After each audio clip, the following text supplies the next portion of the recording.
Les outsiders du football brésilien s'apprêtent à disputer le match de leur vie. Colombie, nous voilà! Mais au moment d'atterrir, le rêve tourne au cauchemar. On ne pouvait que prier Dieu de nous sauver. Vecteur vers la piste. J'essayais de communiquer. Contrôle radar perdu. On va réussir? Oui.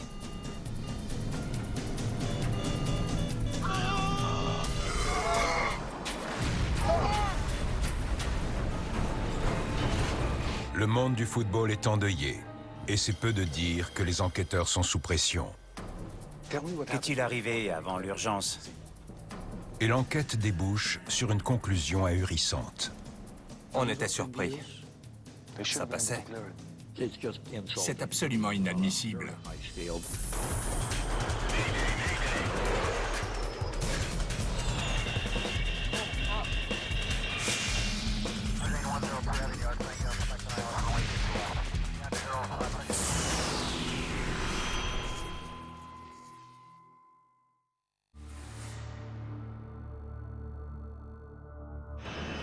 En fin de journée, à Santa Cruz de la Sierra, en Bolivie, le vol Lamia de 1933 s'apprête à partir.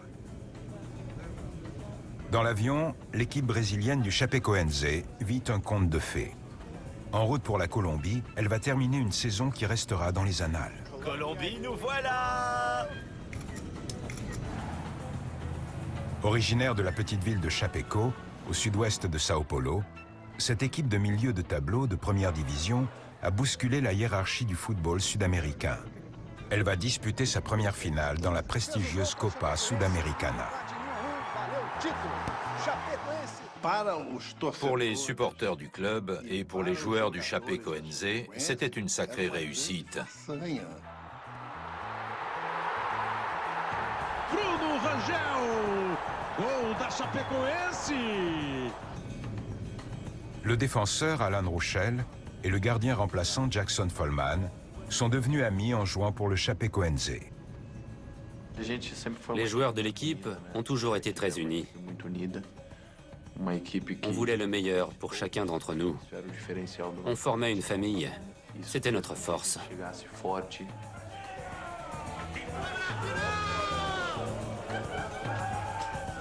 Le club a affrété un avion d'une petite compagnie bolivienne, la MIA.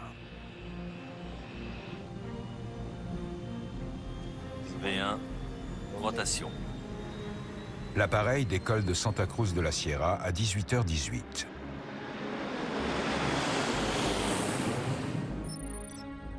Un vol de 4h30 et de 2575 km va le conduire à Rio Negro, près de Medellín, où doit se dérouler la finale aller.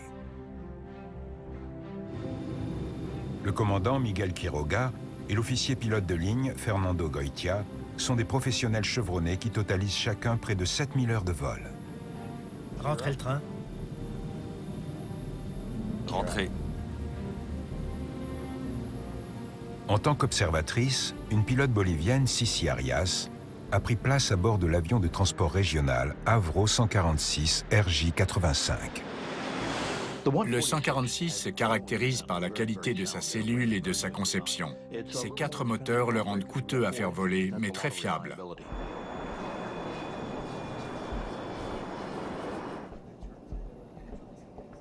En cabine, les joueurs et le staff se préparent pour le vol.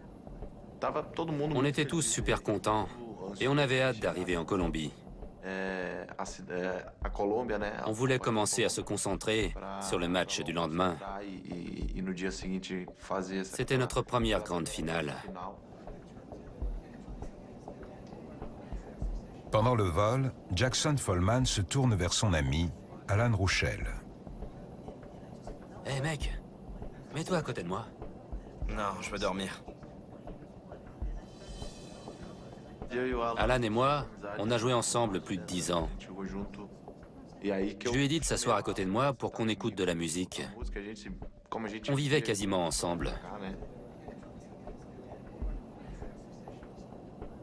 À Rio Negro, l'effervescence règne pour gérer le trafic au départ et à l'arrivée de l'unique piste de l'aéroport, José María Córdoba. Rio Negro, 2933, bonsoir. l'OPL entre en contact avec la contrôleuse aérienne Yannette Molina. Lamia 2933, Medellin approche, bonsoir. Contrôle radar. Descendez niveau de vol 230.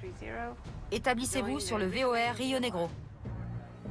L'équipage doit patienter avant d'entamer son approche, car d'autres avions attendent déjà pour se poser.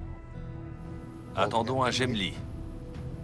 L'avion se place en circuit d'attente au-dessus d'un point de cheminement nommé Gemli.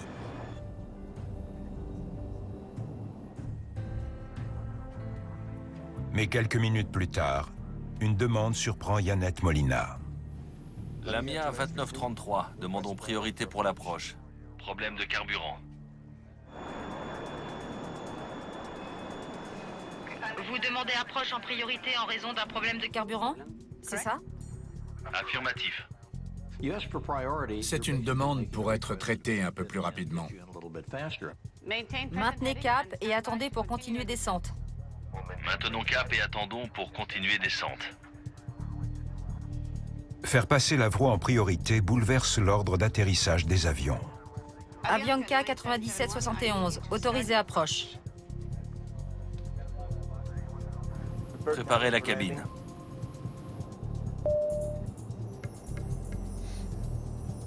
L'avion patiente depuis environ 7 minutes. Qu'est-ce qui se passe? On atterrit.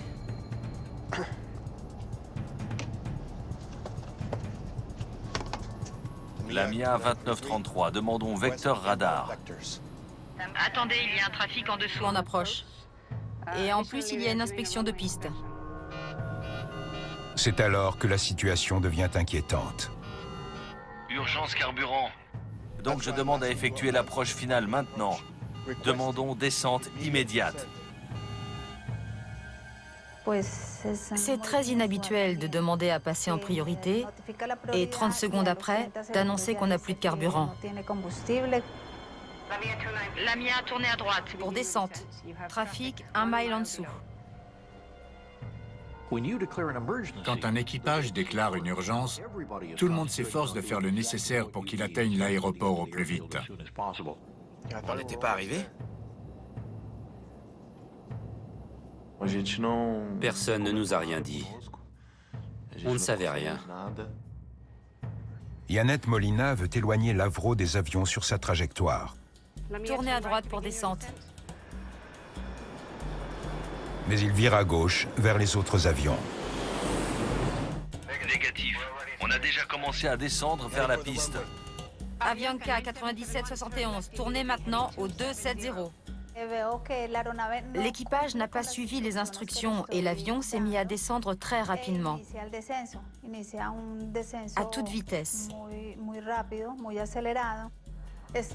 D'ailleurs, il a bien failli percuter un appareil de la compagnie Avianca. Si vous traversez sans autorisation des zones de l'espace aérien affectées à d'autres, vous faites le pari qu'il n'y aura pas d'abordage. En cabine, les lumières s'éteignent, puis les réacteurs se taisent, et ensuite, les passagers sentent l'avion tomber.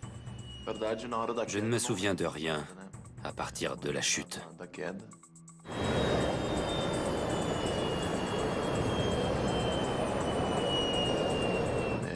On ne pouvait que prier Dieu de nous sauver. Je lui ai demandé de rallumer les lumières et les moteurs. «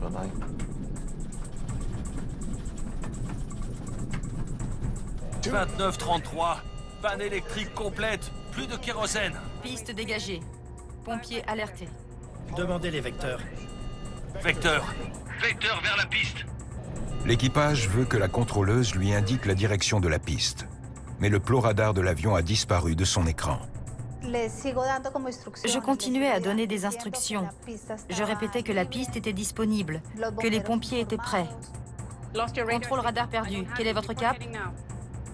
Cap 360, 360. 9000 pieds. Vecteur. Quand il m'a dit que son altitude était de 9000 pieds, j'ai craint le pire. Mon Dieu, s'il te plaît, aide-nous. Oh Seigneur, s'il te plaît. On ne peut pas s'enfuir. On a peur. J'étais terrifié. Je ne voulais pas mourir. Je voulais qu'aucun de nous ne meure. J'ai pensé à mon fils qui est pilote. Je voulais être Dieu et pouvoir sauver l'avion. C'était très dur, vraiment très dur. Je n'arrivais pas à croire que tout ça était en train d'arriver.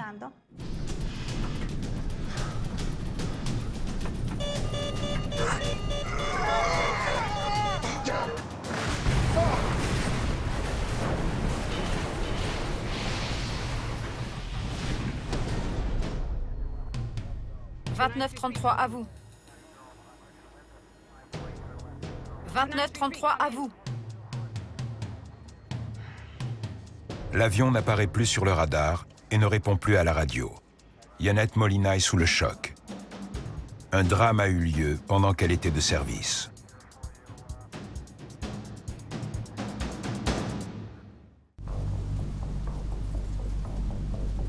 Le gardien de but remplaçant du Chapecoense a survécu à l'accident.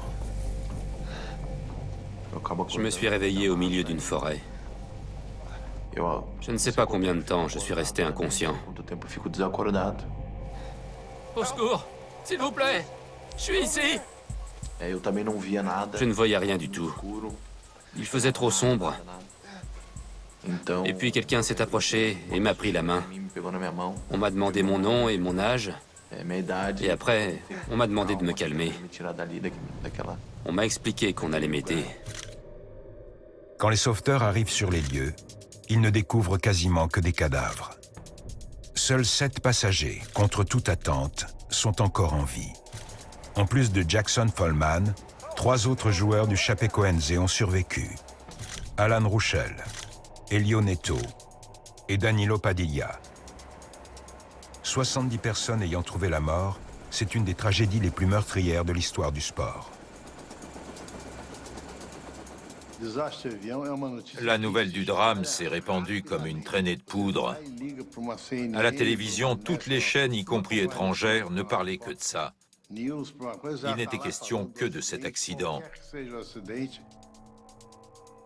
À la lumière du jour, l'ampleur de l'accident est encore plus frappante.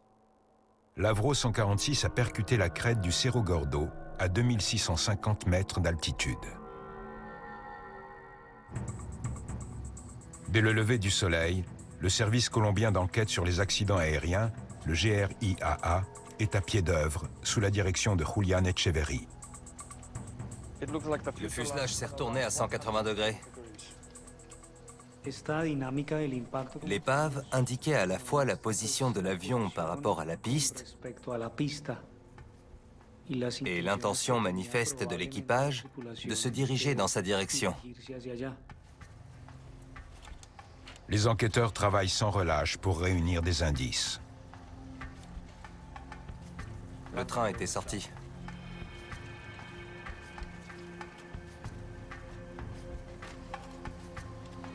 Regardez, les volets étaient sortis. L'avion était configuré pour l'atterrissage.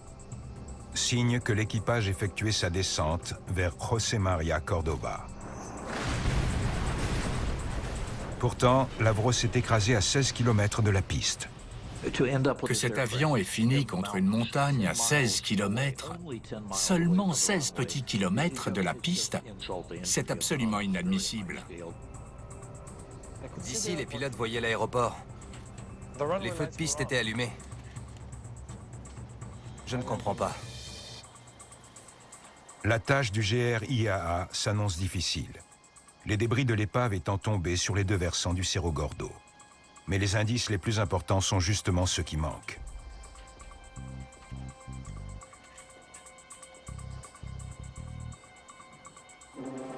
Pas de brûlure. Pas de carburant. On ne sentait qu'une odeur très diffuse de kérosène sur le lieu de l'accident. Or, normalement, quand un avion s'écrase avec du carburant dans ses réservoirs, cette odeur est nettement plus pénétrante.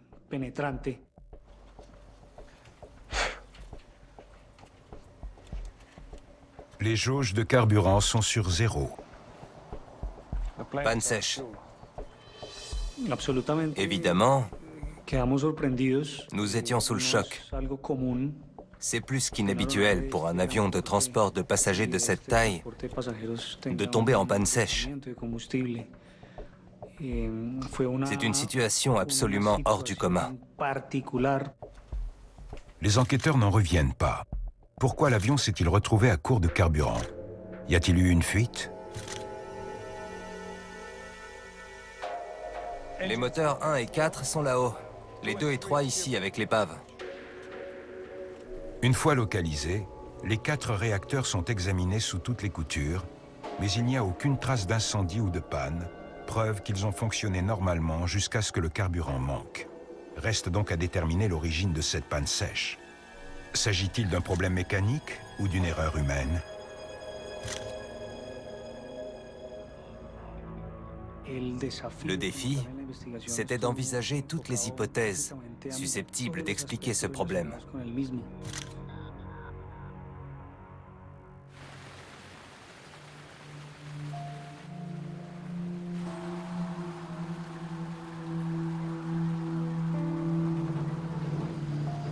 Le monde du football est en deuil.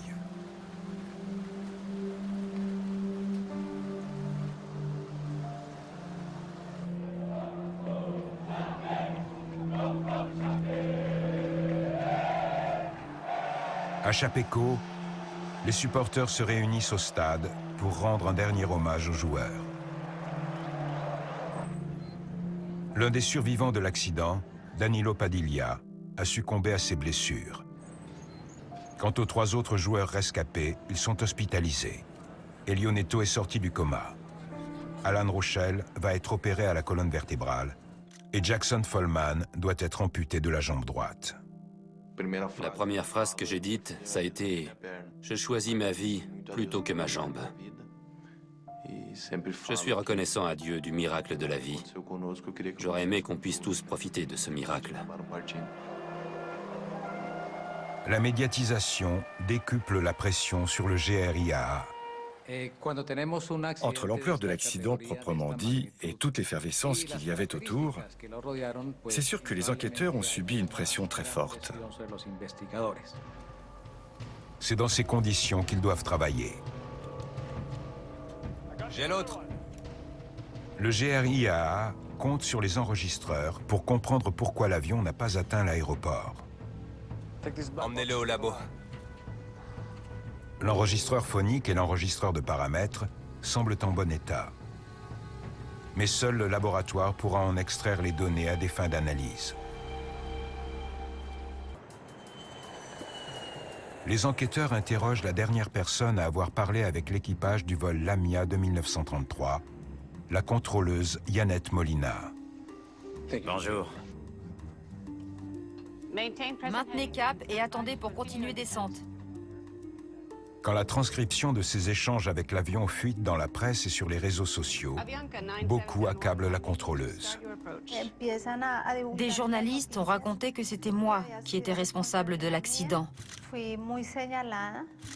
Tous les réseaux sociaux ont relayé leurs propos. Et j'ai même fini par recevoir des menaces. Des gens m'appelaient sur mon téléphone portable. Les enquêteurs analysent chacune de ces décisions. Ça a été très dur. Qu'est-il arrivé avant l'urgence? D'autres avions attendaient? Oui, 3. Ils étaient en circuit d'attente quand Lamia a appelé. Quand l'équipage de la compagnie Lamia est arrivé dans cette zone de l'espace aérien, d'autres avions s'y trouvaient déjà. C'est cet état de fait qui a gêné et qui a même directement retardé le début de son approche. Qu'avez-vous fait à l'annonce de l'urgence carburant? C'est ce qui est dingue. L'équipage m'a prévenu juste avant de s'écraser. Au dernier moment. Ce retard dans la transmission de l'information a placé la contrôleuse dans une situation délicate. Et les enquêteurs doivent savoir comment elle y a fait face. Ils écoutent donc les 18 dernières minutes de communication entre elle et l'avion, enregistrées par le centre de contrôle aérien. Allons-y. Rio Negro, 2933, bonsoir. Lamia 2933, Medellín approche, bonsoir. Contrôle radar. Descendez niveau de vol 230.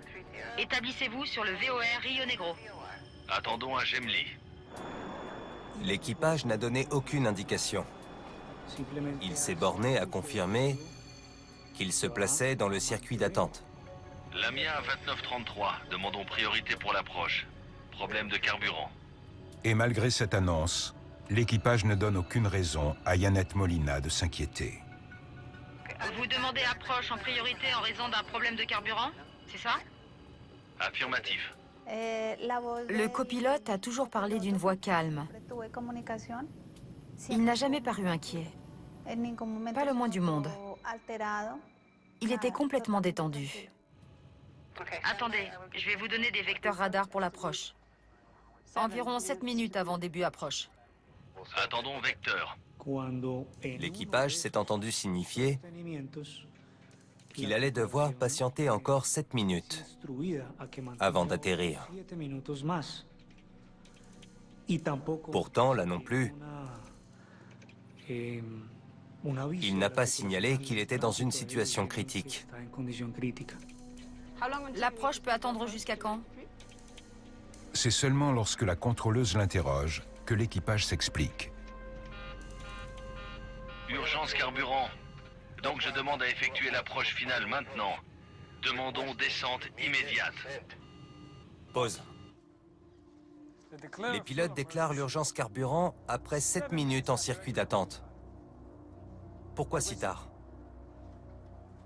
Quand un avion tombe en panne sèche et que le voyant correspondant s'allume dans le poste de pilotage,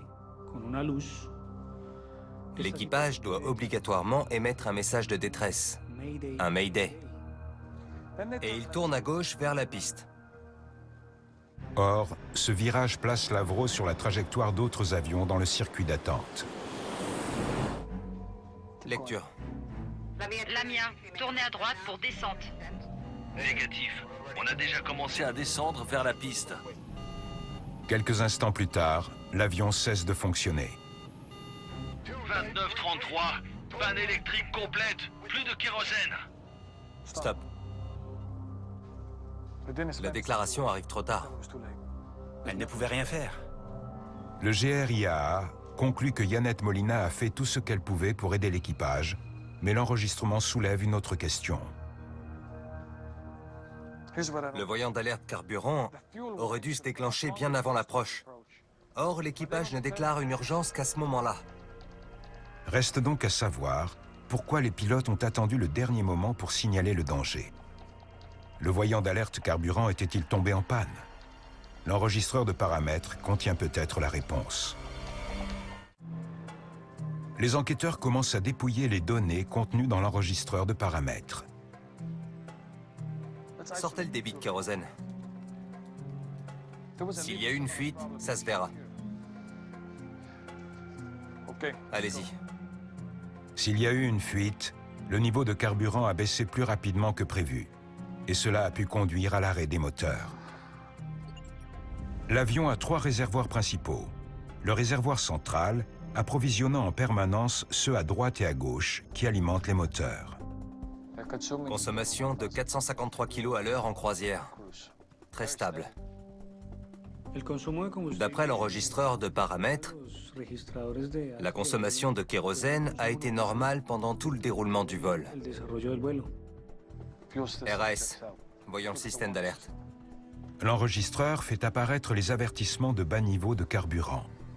Si le système d'alerte a mal fonctionné, il a peut-être averti l'équipage trop tard. L'alarme se déclenche à 21h15. Impossible.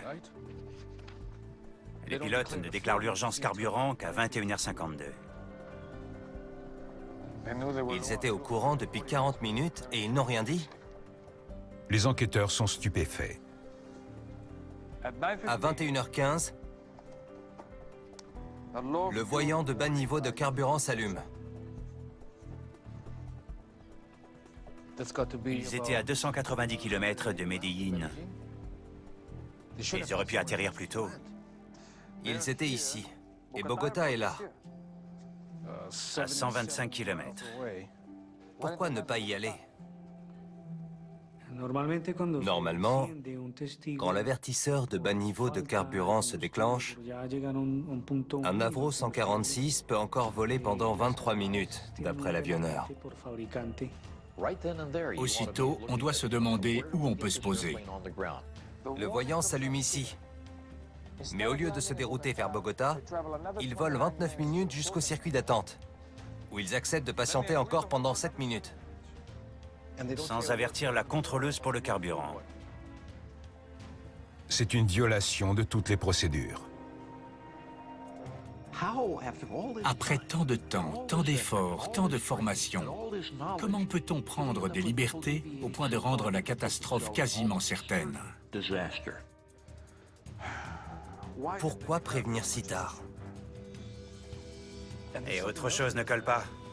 40 minutes après que le voyant s'est allumé, les réacteurs s'arrêtent, à 25 km de l'aéroport.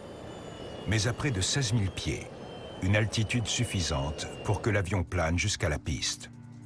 Le Cerro Gordo est à 2650 mètres, donc ça passait. Autre découverte déroutante. L'équipage a sorti le train à une altitude de près de 18 000 pieds. Et une minute après, il a déployé les volets à 33 degrés. La position en configuration pour l'atterrissage. Le train ici, et les volets là. Le problème, c'est le timing. À cette altitude, sortir le train d'atterrissage et déployer les volets, cela provoque une résistance aérodynamique très forte.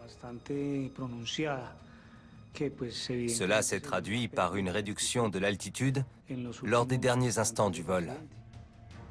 Configuré pour l'atterrissage, l'avion tombe. Mais une fois les moteurs coupés, en l'absence de courant, les pilotes n'auraient plus été en mesure de sortir le train d'atterrissage ou les volets. Ils s'y sont donc pris plus tôt. En voyant ça, on se dit qu'ils ont enfreint les règles les plus élémentaires. On sait ce qu'il faut faire pour voler en sécurité et éviter la panne sèche. Mais ces deux hommes n'ont respecté aucune procédure. Pourquoi des professionnels se montreraient-ils aussi imprudents? L'enregistreur phonique permettra peut-être de le savoir. Il y a un souci. Lequel? L'enregistreur a cessé de fonctionner bien avant l'accident. Comment ça se fait? 1h40 avant le drame, l'enregistreur phonique s'est arrêté, empêchant de savoir ce que les pilotes se sont dit juste avant l'accident. C'est un coup d'arrêt pour l'enquête. Malheureusement, il manquait une bonne partie des conversations échangées par les pilotes. Or, leur enregistrement nous aurait été des plus utiles. Les enquêteurs se penchent sur le dossier professionnel des pilotes pour comprendre pourquoi ils ont fait preuve d'une telle imprudence. Tous deux venaient de terminer un contrôle des compétences sur Avro 146. Un contrôle des compétences avait eu lieu quelques mois plus tôt à Zurich. Le commandant de bord et l'officier pilote de ligne l'avaient réussi. Mais on leur avait signalé tout de même quelques défauts. Et on leur avait suggéré des pistes d'amélioration. Le commandant comptait plus de 3400 heures de vol sur Avro 146. Toutefois, la critique d'un examinateur attire l'attention. Prenez le temps nécessaire pour préparer l'avion en cas d'urgence. Formé dans l'armée de l'air bolivienne, l'OPL pilotait depuis 20 ans. Mais lui aussi a suscité la remarque d'un examinateur qui pose question. En ce qui concerne le copilote,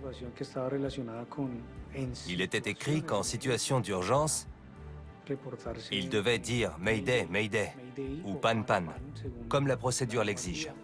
Les communications avec le contrôleur en cas d'urgence devraient être précises. Déclarer Pan, Pan ou Mayday. Donc les deux avaient du mal avec les urgences. Cette découverte expliquait l'enchaînement des événements qui avaient conduit l'équipage à ne pas signaler l'urgence, alors qu'il aurait dû le faire. Si de telles observations expliquent peut-être pourquoi les pilotes ont tardé à déclarer l'urgence, elles ne disent en revanche rien des raisons qui les ont incités à se montrer si imprudents. Ils ont eu un comportement criminel en poussant l'avion au-delà de ses limites en matière de consommation de carburant et en compromettant sa capacité à atterrir. Leur dossier professionnel révèle que les pilotes avaient tendance à commettre des erreurs dans les situations d'urgence. Mais le GRIAA doit désormais déterminer l'origine de l'urgence carburant. Provient-elle d'une erreur dans le plan de vol? J'ai lu le plan de vol. Il est compliqué. Initialement, l'avion avait été affrété pour un vol Sao Paulo-Medellín, mais il y avait eu un problème. Pourquoi tous ces plans de vol? Parce qu'ils ont été refusés. La MIA étant une compagnie charter bolivienne, des réglementations brésiliennes et internationales lui interdisent d'assurer un vol entre le Brésil et la Colombie. Seuls des exploitants des pays de départ et de destination y sont autorisés. Par conséquent, les footballeurs ont pris un vol régulier jusqu'en Bolivie avant d'embarquer sur le vol Lamia de 1933. La MIA aurait dû savoir qu'il était impossible pour un avion bolivien de décoller du Brésil. Cela dénote des carences dans l'organisation interne de la compagnie aérienne. Voici le dernier plan de vol. De Santa Cruz à Medellín. Soit 2575 km. Ils avaient assez de kérosène? Je vérifie. Les compagnies aériennes doivent prévoir leur consommation de kérosène. C'est un des piliers de l'activité d'un transporteur.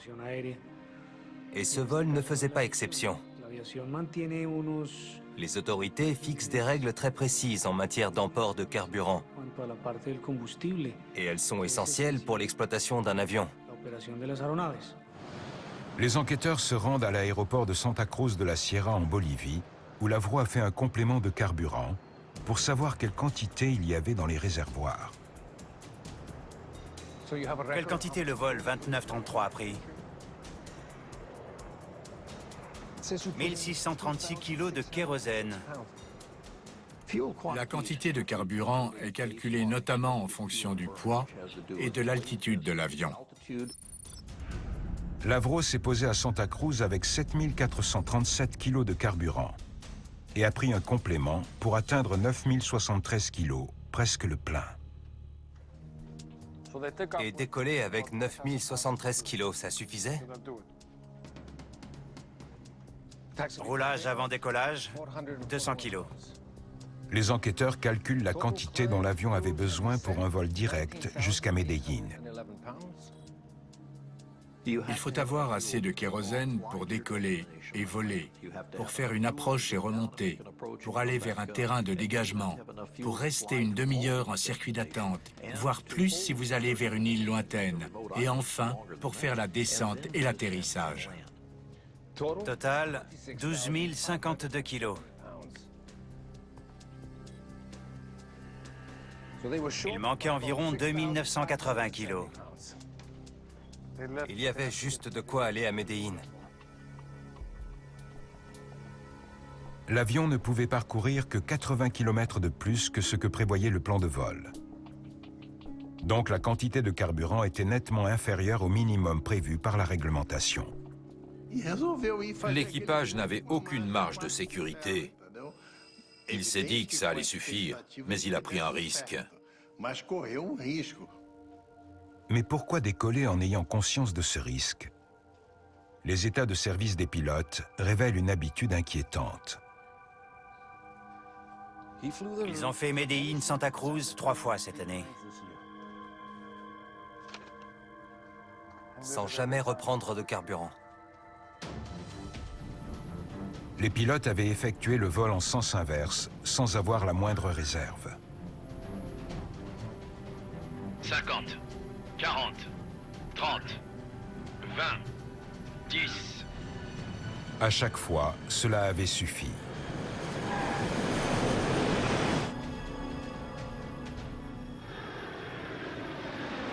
C'est sûrement ce qui les a conduits à mal calculer la quantité de carburant à prendre pour aller à Rio Negro. La consommation est moins importante dans ce sens parce que Rio Negro est à une altitude plus élevée. La montée est plus courte, donc moins gourmande en kérosène. C'est sûrement un des facteurs qui leur ont permis d'arriver à Santa Cruz de la Sierra.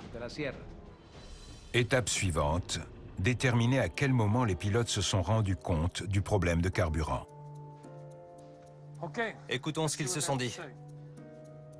Les enquêteurs écoutent les échanges entre les deux hommes avant l'interruption de l'enregistreur phonique. On est mal. 1450 kilos. Ça ne suffit pas. Ils parlent déjà du problème de carburant. Ouais. L'équipage savait qu'il consommait plus que prévu. En écoutant l'enregistrement,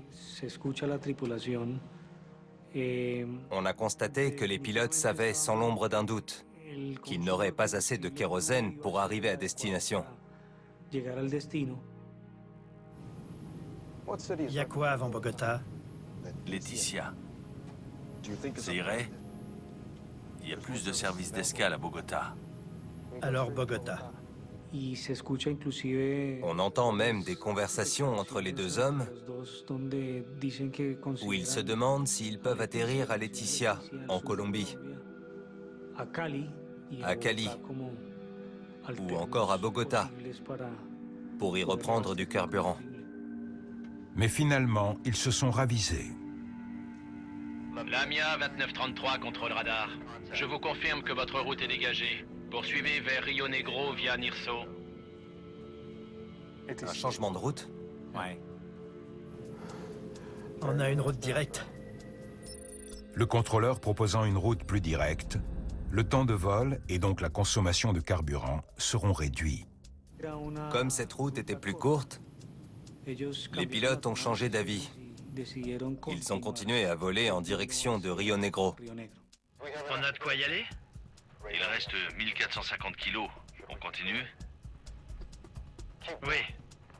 Ils tentent.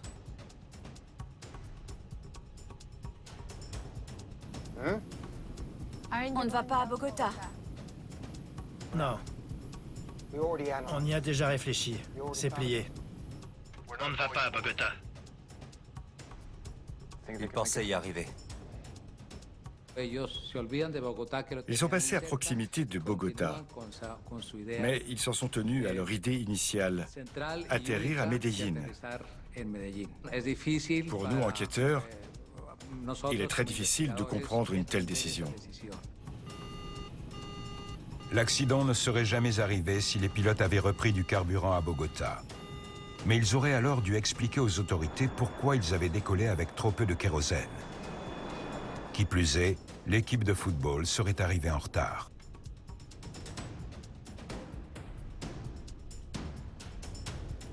Mais nul ne saura jamais de quoi les pilotes ont discuté, car l'enregistreur phonique s'est arrêté. On s'est demandé pourquoi il avait cessé de fonctionner. Parmi les hypothèses possibles, il y avait un problème électrique ou l'arrêt de l'enregistreur par quelqu'un dans le poste de pilotage. L'explication la plus probable n'est pas celle de la panne, mais celle de l'être humain qui ne voulait pas qu'on sache ce qu'il faisait et qui a retiré le coupe-circuit. En tout cas, c'est celle qui a ma préférence. Mais pourquoi des pilotes ressentiraient-ils le besoin de dissimuler leurs actes? Moins de 2 mois après le drame, le Chapecoense dispute un match avec des joueurs prêtés par d'autres équipes. Il joue à domicile devant 20 000 supporters en liesse.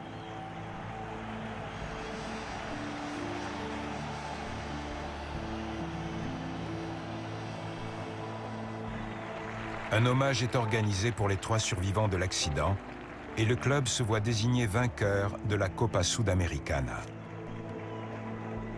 Jackson Follman défile avec le trophée, entouré par ses amis. Être sur la pelouse et entendre tous les supporters crier mon nom et celui des autres, ça a été un truc incroyable. Évidemment, on aurait voulu que tout le reste de l'équipe soit là, mais c'est un moment qui restera à jamais gravé dans ma mémoire et dans mon cœur. Les 3 joueurs survivants sont toujours convalescents, mais ils traversent cette épreuve en se serrant les coudes. En ce jour, il faut fêter la vie. Et il faut fêter le football. Je vous demande humblement d'applaudir en souvenir de tous nos frères qui ont disparu.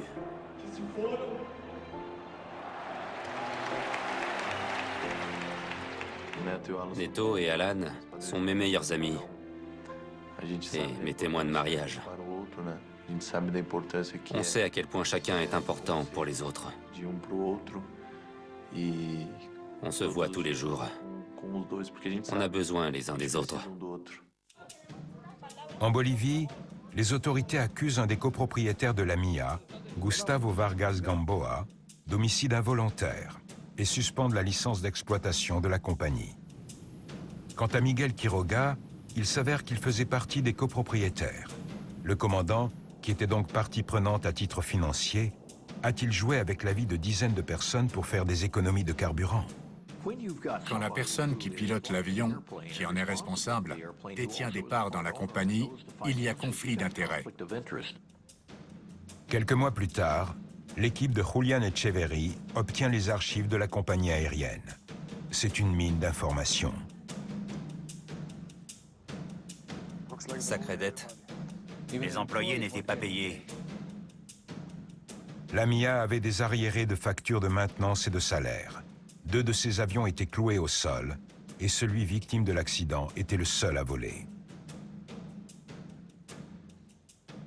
Quand on fait l'audit d'un petit transporteur et que l'on trouve des tas d'impayés et des difficultés financières, il faudrait pouvoir l'interdire de voler, parce qu'il est presque impossible qu'il puisse travailler en respectant le niveau de sécurité qu'on est en droit d'attendre pour la bonne raison qu'il ne peut plus le financer.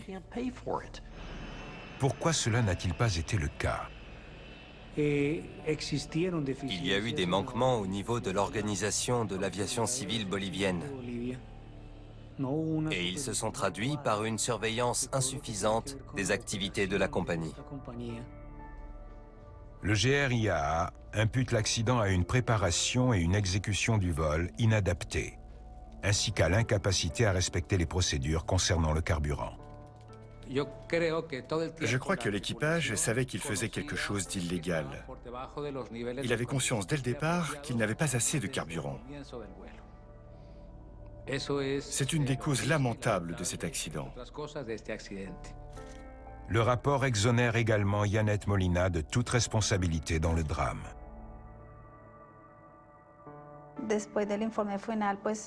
Après la sortie du rapport, j'étais bien plus détendue. Je me sentais nettement plus à l'aise. Je respirais enfin.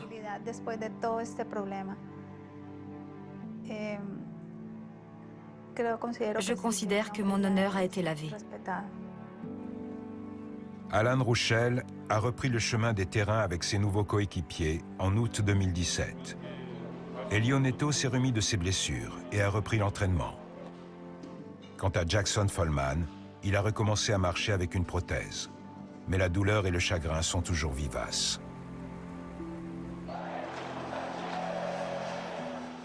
Je voudrais que les gens prient pour nous et qu'ils se souviennent de tous ceux qui nous ont quittés, de ceux qui se sont battus jusqu'au bout. J'aimerais voir chacun rendre hommage à ceux qui nous ont malheureusement quittés cette nuit-là.